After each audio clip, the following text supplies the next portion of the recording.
Saan ka ba nagkamali? Sa tingin mo, saan ka ba nagkulang o saan ka ba sumobra? Yung pain na naranasan mo, ano yung ituturo sa'yo nun? Naniniwala kasi ko na yung pain na naranasan natin sa buhay, makakapagpabago talaga sa atin. It will change us. Pero, sa anong version?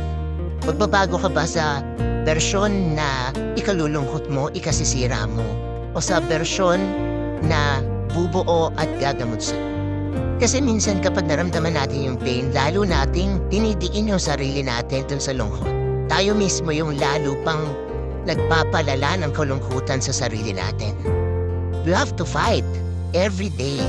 Every morning na gigising ka, kailangan sabihin mo sa sarili mo na sa araw na to, kahit sandali, kahit saglit, kahit dahan-dahan, kahit mabagal, pipiliin ko yung paggaling ko.